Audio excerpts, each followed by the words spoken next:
നാവിന്റെ സുന്നത്തുകൾ പാലിക്കണം. ലാ ഇലാഹ ഇല്ലല്ലാഹ് എന്ന് ധാരാളം പറയുന്ന ഒരാൾക്ക് ലാ ഇലാഹ ഇല്ലല്ലാഹ് മറ്റൊരാൾക്ക് കൊടുക്കാൻ കഴിയുള്ളൂ. വിശുദ്ധമായ ഖുർആൻ ഒരാൾക്ക് നമുക്ക് പറഞ്ഞു കൊടുക്കുകയാണെങ്കിൽ ഖുർആൻ ഓതുന്ന ആൾ പറഞ്ഞു കൊടുത്താലേ ശരിയാവുള്ളൂ. ഖുർആൻ ഓതുന്ന ഉസ്താദ് പഠിപ്പിക്കണ ഖുർആൻ ക്ലാസ്സും ഖുർആൻ ഓതാത്ത ഉസ്താദ് പഠിപ്പിക്കണ ഖുർആൻ ക്ലാസ്സും തമ്മിൽ വ്യത്യാസം ഉണ്ടാവും. ഖുർആൻ ഓതുന്നവനെ ഖുർആൻ പഠിപ്പിക്കാൻ കഴിയുള്ളൂ. സുന്നത്ത് നിസ്കരിക്കുന്നവനെ ഫർദ് നിസ്കരിക്കാൻ പറയാൻ കഴിയുള്ളൂ. ചില ആൾക്കാർ നിസ്കരിക്കണം എന്ന് പറഞ്ഞാൽ നമുക്ക് വേഗം മനസ്സ് തട്ടും. അതിനെന്താ കാരണം? അയാൾ സുന്നത്ത് ധാരാളം നിസ്കരിക്കുന്നുണ്ടാവും. ചില ആൾക്കാർ നോൻപ് വെറുക്കണം എന്ന് പറഞ്ഞാൽ നമുക്ക് വേഗം മനസ്സ് തട്ടും. ജീവിതത്തിൽ നമ്മൾ കാണുന്ന ഒരു സംഗതിയാണല്ലോ, നിസ്കരിക്കുന്ന ആള് പലിശക്ക് പൈസ കൊടുക്കുക. പലിശക്ക് പൈസ കൊടുക്കുന്ന ആള് സുബ്ഹിക്ക് വരെ പള്ളിയിലുണ്ടാവും. നമ്മുടെ ജീവിതത്തിൽ നമ്മൾ കാണുന്ന ഒരു അനുഭവമാണ്.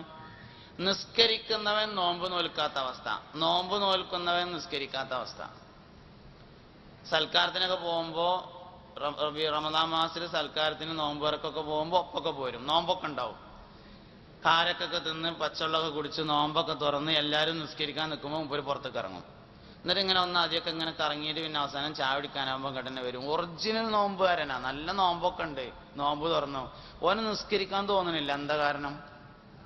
അവനെ എന്താണ് സ്വാധീനിച്ചിരിക്കുന്നത്? അർഹതയില്ലാത്ത ആളുകൾ പ്രസംഗിച്ചാൽ ഓപ്പോസിറ്റാ മനസ്സിലാകുക.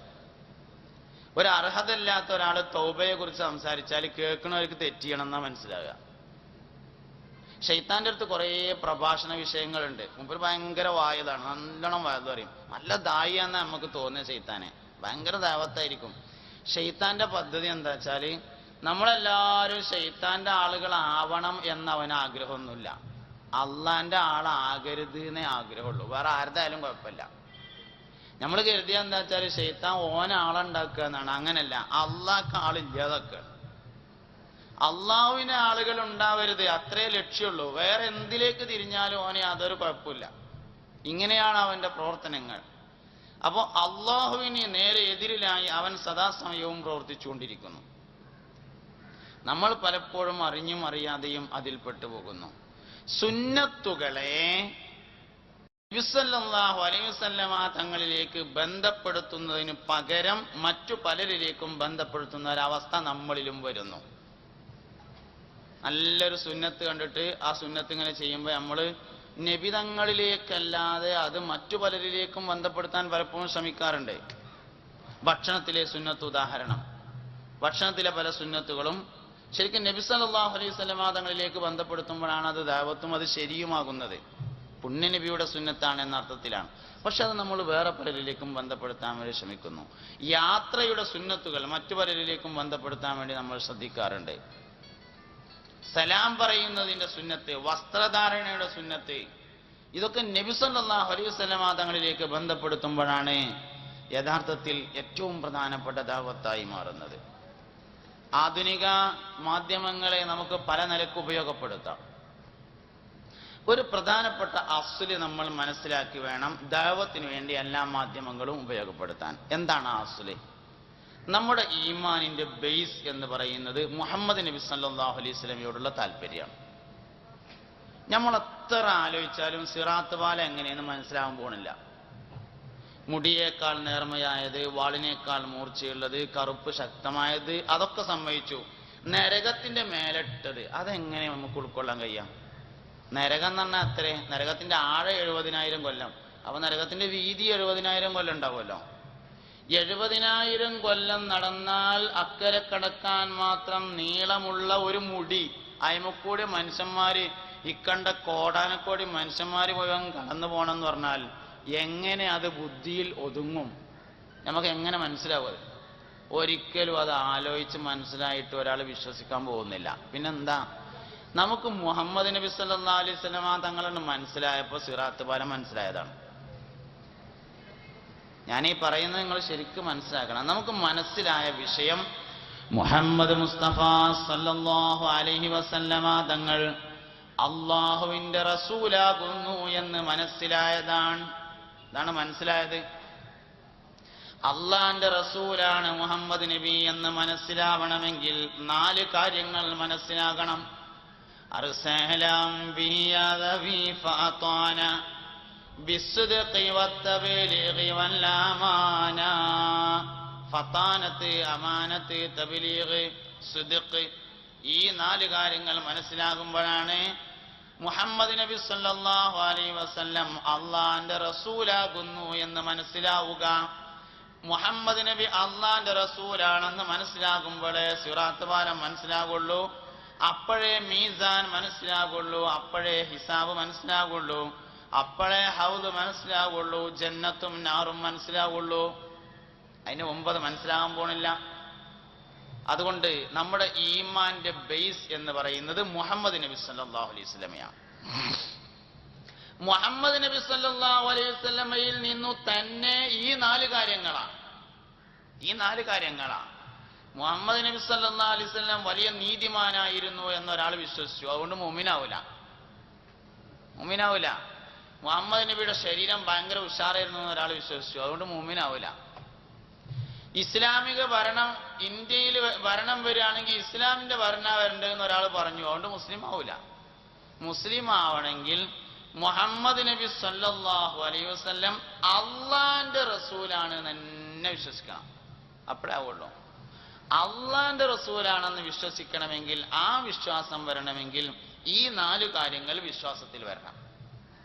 അതുകൊണ്ട് നബിതങ്ങളെ നമ്മൾ പരിചയപ്പെടുത്തുമ്പോൾ ഈ 4 കാര്യങ്ങൾ പരിചയപ്പെടുത്തുന്നതാണ് ദീനീ ദഅവത്തായി മാറുന്നത്. വാട്സപ്പിലാവട്ടെ, ഫേസ്ബുക്കിലാവട്ടെ നമ്മൾ ധാരാളം വീഡിയോകൾ ഷെയർ ചെയ്യുന്നു. ദഅവത്തിന് വേണ്ടിയുള്ള ഷെയറിംഗ് ആണെങ്കിൽ ഈ 4 കാര്യങ്ങളിൽ ഒന്നായിരിക്കണം, അപ്പോഴാ ദഅവത്താവുള്ളൂ. കാരണം ഈ 4 കാര്യത്തിൽ നിന്നാണ് മുഹമ്മദ് നബി സല്ലല്ലാഹു അലൈഹി വസല്ലം തങ്ങൾ അള്ളാന്റെ റസൂലാണ് എന്ന് ബോധ്യമാവുകയുള്ളൂ.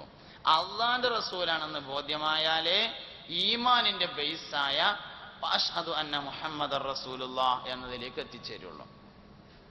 മുഹമ്മദ് നബി സല്ലല്ലാഹു അലൈഹി വസല്ലമ തങ്ങൾ പറഞ്ഞ അള്ളാഹുവിലാണ് നമ്മൾ വിശ്വസിച്ചത്, അള്ളാഹുവിലല്ല. ഇസ്ലാം അവതരിപ്പിക്കുന്ന തൗഹീദ് ലാ ഇലാഹ ഇല്ലല്ലാഹ് എന്നതല്ല, പിന്നെ ലാ ഇലാഹ ഇല്ലല്ലാഹ് മുഹമ്മദ് റസൂലുള്ളാഹ് എന്നതാണ് ഇസ്ലാം അവതരിപ്പിക്കുന്ന തൗഹീദ്. എന്താ വ്യത്യാസം? അള്ളാഹു അല്ലാതെ യഥാർത്ഥത്തിൽ ആരാധിക്കാൻ അർഹൻ ഇല്ല, മറ്റാരുമില്ല എന്നതല്ല ഈമാൻ. മുഹമ്മദ് നബി സല്ലല്ലാഹു അലൈഹി വസല്ലമ തങ്ങൾ ഏത് അള്ളാഹുവിന്റെ റസൂലാണോ ആ അള്ളാഹു അല്ലാതെ യഥാർത്ഥത്തിൽ ആരാധിക്കാൻ അർഹൻ ഇല്ല എന്നതാണ് നമ്മൾ അവതരിപ്പിക്കുന്ന തൗഹീദ്. അതുകൊണ്ട് ഈ തൗഹീദ് തന്നെ മനസ്സിലാവണമെങ്കിൽ ആദ്യം മുഹമ്മദ് നബി സല്ലല്ലാഹു അലൈഹി വസല്ലമയെ മനസ്സിലാവണം. സിദ്ദീഖുൽ അക്ബർ റളിയല്ലാഹു അൻഹു ഉണ്ടായത് അതാണ്, സിദ്ദീഖ് തങ്ങൾക്ക് ഉണ്ടായത് അതാണ്. മഹാനവറുകൾ കച്ചവടത്തിന് വേണ്ടി പോയതാണ്. കച്ചവടം ചെയ്തുകൊണ്ടിരിക്കുമ്പോ ഒരു ദിവസം ഒരു സ്വപ്നം കണ്ടു. ചന്ദ്രൻ ഇല്ലാത്ത ഒരു ദിവസം ചന്ദ്രൻ ഇങ്ങനെ ഉദിച്ചു മുകളിലേക്ക് വന്നു. അങ്ങനെ അത് അവിടെ പൊട്ടി ചെറിയ കഷ്ണങ്ങളായി മാറി. ഓരോ കഷ്ണം മക്കയിലുള്ള ഓരോ പ്രധാനപ്പെട്ട കുടുംബങ്ങളുടെ വീട്ടിലേക്ക്, ഓരോ കഷ്ണം. അവസാനം എല്ലാ വീട്ടിലേക്കും പോയ കഷ്ണങ്ങൾ ചേർന്ന് വീണ്ടും ഒന്നായി മാറി. നല്ല വലുപ്പമുള്ള ഒരു ചന്ദ്രൻ. എന്നിട്ട് അതിങ്ങനെ ഇറങ്ങി വന്ന് സിദ്ദീഖ് റളിയല്ലാഹു അൻഹുവിന്റെ മടിയിൽ ഇങ്ങനെ വന്നിരുന്നപ്പോ മൂപ്പര് ഇങ്ങനെ കൊണ്ട് അണഞ്ഞൂട്ടിന് പിടിച്ചേക്കിനെ ഉണർന്നു. പിന്നെ ഉറക്കം വന്നില്ല.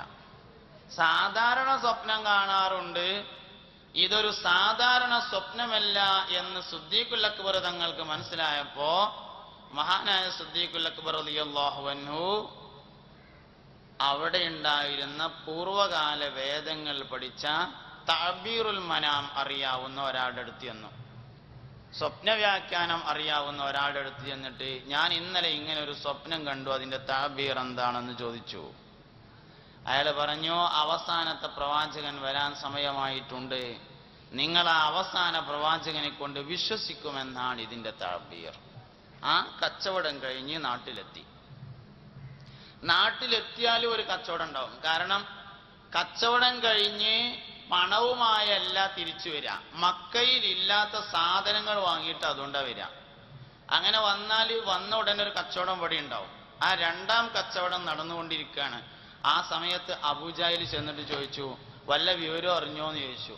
ഇല്ല അറിഞ്ഞു. ഒന്നും അറിഞ്ഞില്ലേ ചോദിച്ചു. ഇല്ല, ഒന്നും അറിഞ്ഞിട്ടില്ല ചോദിച്ചു. എന്നാ അതല്ല അറിയേണ്ടത്, എന്തേ സംഭവിച്ചു ചോദിച്ചു. എൻ്റെ വലിയ കൂട്ടുകാരൻ ചങ്ങായിയായ മുഹമ്മദ് ഇല്ലേ, ആ ഉണ്ട്, ആ ഓന്റെ പടച്ചോൻ നബിയാക്കിയിരിക്കണം ഇത്രയാറും തന്നെ അയച്ചു. സിദ്ദീഖ് റളിയല്ലാഹു അൻഹു ഒന്നും മിണ്ടാതെ മെല്ലെ വീട്ടിൽ പോയിട്ട് നന്നായി ഒന്ന് കുളിച്ച് ഡ്രസ്സൊക്കെ ഒന്ന് മാറ്റിയിട്ട് പുണ്യ നബി സല്ലല്ലാഹു അലൈഹി വസല്ലമയുടെ അടുക്കൽ വന്നു. എന്നിട്ട് ചോദിച്ചു, മുഹമ്മദേ, ഞാൻ കേട്ടത് സത്യമാണോ എന്ന് ചോദിച്ചു. അതിൽ പറഞ്ഞു, സിദ്ദീഖ് അബ്ദുൽ കാബ എന്നാണ് പഴയ പേര്. അബ്ദുൽ കാബ, എന്നെ അല്ലാഹു റസൂലാക്കിയിരിക്കുന്നു, എനിക്ക് ഖുർആൻ അവതരിച്ചിട്ടുണ്ട്. ബിസ്മില്ലാഹിർ റഹ്മാനിർ റഹീം. ഇഖ്റ ബിസ്മി റബ്ബിക്കല്ലദീ ഖലഖ് ഖലഖൽ ഇൻസാന മിൻ അലഖ് ഇഖ്റ വറബ്ബുക്കൽ അക്രമുല്ലദീ അല്ലമ ബിൽ ഖലം അല്ലമൽ ഇൻസാന മാ ലം യഅലം ഓതിക്കൊടുത്തപ്പോ സയ്യിദുനാ സിദ്ദീഖുൽ അക്ബർ റളിയല്ലാഹു അൻഹു പറഞ്ഞു, ഞാൻ വിശ്വസിച്ചിരിക്കുന്നു. പിന്നെ അത് പല ആളുകളും സ്വീപ്പാക്കാൻ നോക്കിയിട്ടുണ്ട്. സിദ്ദീഖ് റളിയല്ലാഹു അൻഹു ഒരുപാട് ആളുകൾ സ്വീപ്പാക്കാൻ വേണ്ടി നോക്കി. ഏറ്റവും പ്രധാനപ്പെട്ട അവസരം ഉണ്ടായത് മിഅ്റാജിന്റെ രാത്രി. മിഅ്റാജിന്റെ രാത്രി രാവിലെ സുബ്ഹി നിസ്കാരം കഴിഞ്ഞ് നബി സല്ലല്ലാഹു അലൈഹി വസല്ലമ തങ്ങൾ വിഷയാവതരണം നടത്തുന്ന സമയത്ത് സിദ്ദീഖ് റളിയല്ലാഹു അൻഹു ഭാര്യ വീട്ടിലേക്ക് പോയതാണ്. അദ്ദേഹത്തിന്റെ ഭാര്യ വീട് മദീനയുടെ അതിർത്തിയിലായിരുന്നു. മദീനയുടെ അതിർത്തിയിലുള്ള ഭാര്യ വീട്ടിലേക്ക് പോയതായിരുന്നു. മിഅ്റാജിന്റെ വിശദീകരണം കേട്ട് അത് വിശ്വസിക്കാൻ കഴിയാതിരുന്ന മുനാഫിക്കുകൾ മെല്ലെ സദസ്സിൽ നിന്ന് എഴുന്നേറ്റ് പോയി. വെയില് ചൂടാവാനായപ്പോ സിദ്ദീഖ് റളിയല്ലാഹു അൻഹു ഭാര്യ വീട്ടിൽ നിന്ന് മടങ്ങി വരുന്നത് അവർ കാത്തുനിന്നു. സിദ്ദീഖ് തങ്ങളെ സമീപിച്ചവർ പറഞ്ഞു, അല്ലയോ അബൂബക്കർ, നീ അറിഞ്ഞോ? എന്തെന്ന് ചോദിച്ചു. ഒന്നും അറിഞ്ഞിട്ടില്ലല്ലേ? ഇല്ല, ഒന്നും അറിഞ്ഞിട്ടില്ല. എന്നാൽ സാധാരണ ഇതുവരെ നടന്ന വിടൽസ് പോലത്തതല്ല ഇപ്പത്തെ വിടൽസ്. ഇന്നലെ രാത്രി കിടന്നുറങ്ങുന്ന സ്ഥലത്ത് നിന്ന് എഴുന്നേറ്റിട്ട് ബൈത്തുൽ മുഖദ്ദസ് കണ്ടുപോയി. ഫലസ്തീനിൽ നമ്മൾ സാധാരണ കച്ചവടത്തിനൊക്കെ പോകുമ്പോൾ 40 ദിവസം ഒട്ടകപ്പുറത്ത് സഞ്ചരിച്ചാൽ മാത്രം എത്തുന്ന ഫലസ്തീനിക്ക് ഇന്നലെ രാത്രി പോയി. എന്നാലും ഫലസ്തീനിൽ ചെന്ന് നിൽക്കുകയാണെങ്കിൽ തിരക്കുണ്ടായിരുന്നില്ല. അവിടുന്ന് 7 ആകാശങ്ങൾ കയറി അവന്റെ റബ്ബിനെ നേർക്ക് നേരെ കണ്ട് സംഭാഷണം നടത്തിയിട്ട് പോയ വഴിക്ക് മടങ്ങി വന്ന് നേരം വെളുത്തപ്പോ അതിന് കിടക്കപ്പായിൽ എന്നാ ഇന്ന് രാവിലെ പറഞ്ഞു പറഞ്ഞു. എന്റെ നബി അത് പറഞ്ഞു ചോദിച്ചു. പറഞ്ഞു പറഞ്ഞു. എന്നാലും അബൂബക്കർ അത് വിശ്വസിച്ചു പറഞ്ഞു റളിയല്ലാഹു അൻഹു. ഇതാണ് ഈമാൻ. നബി സല്ലല്ലാഹു അലൈഹി വസല്ലമ തങ്ങളിൽ താല്പര്യം ഉണ്ടാവുന്നതിനനുസരിച്ചാണ് ഈമാന്. ആ താല്പര്യം കുറയുന്നതിനനുസരിച്ചാണ് ഈമാൻ പോലെ. താല്പര്യം ഇങ്ങനെ കുറയുന്നതിനനുസരിച്ച് ആദ്യം ഈമാൻ അതിന്റെ കമാലിയത്തിൽ നിന്ന് പോകും, പിന്നെ ഈമാൻ സമ്പൂർണമായും പോകും. ആദ്യം കമാലിയത്തിൽ നിന്ന് പോകും. മുബത്തദീകൾക്കൊക്കെ ഈമാൻ ഉണ്ട്, പക്ഷെ കമാലിയത്തില്ല.